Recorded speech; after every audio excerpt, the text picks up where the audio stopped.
involved with ALA 4 years ago because we felt like we didn't understand the needs of the law firm administrators as much as we needed to really be of value to those folks. And by getting involved, it gave us access to people that we might not ordinarily meet, and also allowed us to participate in their professional organization in both a business manner as well as a social manner. We started out 4 years ago by joining the New York chapter, and over the course of a couple of years we joined 3 more chapters. Today we're active in 2 of those chapters. Each chapter has its own vibe, if you will. Each chapter has its own depth of meetings.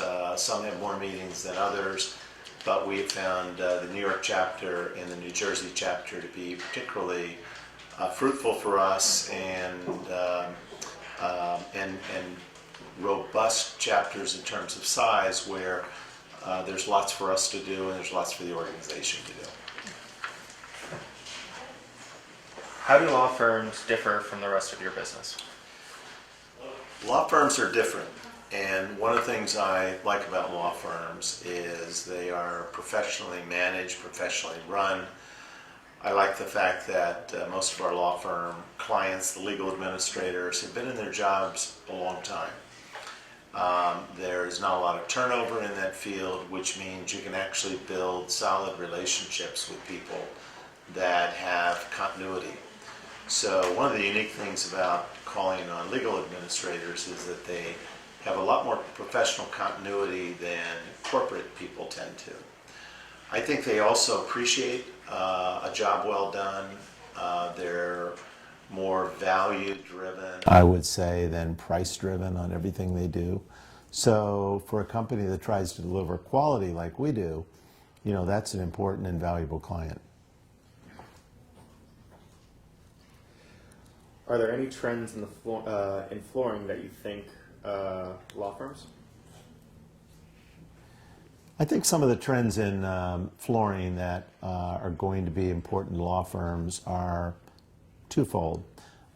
One is, for many years, law firms shied away from carpet tile or squares. They felt that they looked too industrial. Law firms oftentimes wanted carpeting that mimicked what you would have in your home or a high-end hotel. And usually that was broadloom material. And today, you know, the demographics of a law firm are changing too. You know, the person that is a senior partner today, you know, is often a younger person than you might have seen 10 or 15 years ago. So they're more in tune with the functionality of the office, I would say, than just the overall aesthetics. So transitioning from broadloom to carpet tile is one thing that we do see happening today that 10 years ago it was unheard of. Secondly, there has been a tremendous movement towards vinyl plank products that look like wood, or squares that look like stone, but they're really vinyl. They're easier to maintain, they're less expensive to install, and again, many years back when these products came on the scene, they didn't have the aesthetics to make it in a law firm, where today, many times you can't tell the fake wood from the real wood. So I see that as a trend that law firms will embrace. Separating us from the janitors in carpet cleaning is pretty easy to do. Janitors have a wide scope of things that they must do in their daily routine. They have to take out the trash, they have to wash the windows, they've got to do dusting, they've got to sometimes clean the telephones on the desk. They do a lot of things, a myriad of things. And none of those things have a high degree of skill associated with it. For example, you never heard of anyone getting certified to empty a waste paper basket. You never heard of anybody getting certified to clean a window. But flooring, carpet is a textile with very specific requirements on how to clean it.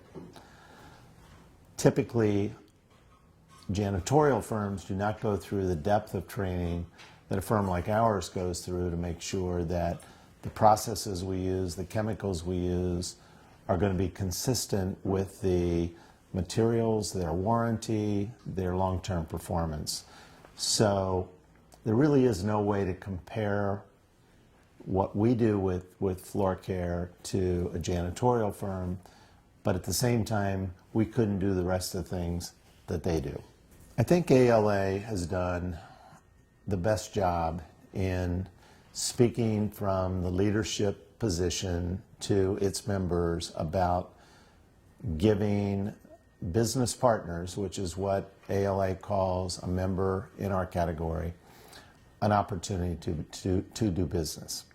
We've belonged to many organizations through the years, and it gets you into cocktail parties, it gets you into social meetings, but there's never any engagement from the leadership advocating for the business partners. And I feel at ALA, in every meeting I attend, someone who gets up and welcomes and addresses the group always makes a point to say, try and do business with your business partners. Your business partners are what makes our organization both viable and vibrant.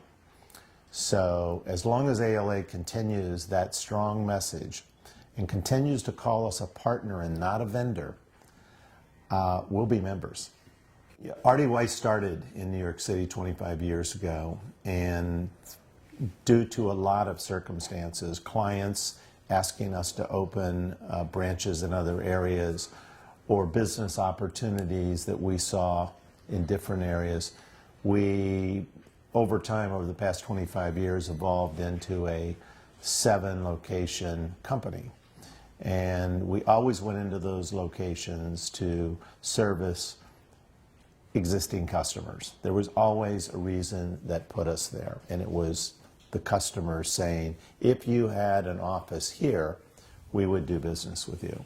So we have 7 offices. The range of services performed in each office, whether it's Detroit, Michigan, or Boston, or Hartford, or upstate New York, the range of services is all the same.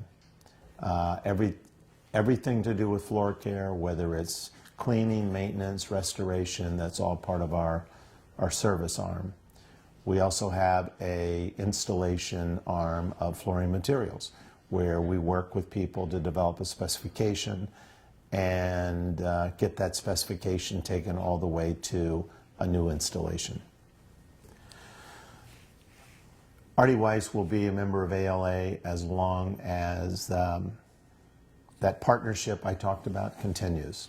As long as we feel that it's a reciprocal arrangement, that ALA gets something out of our participation and we get something out of theirs, we'll be part of it. We like professional groups because it really sharpens our saw better. The better I understand what the client goes through, the better I understand what their day-to-day complications are, I think I can be a better service provider.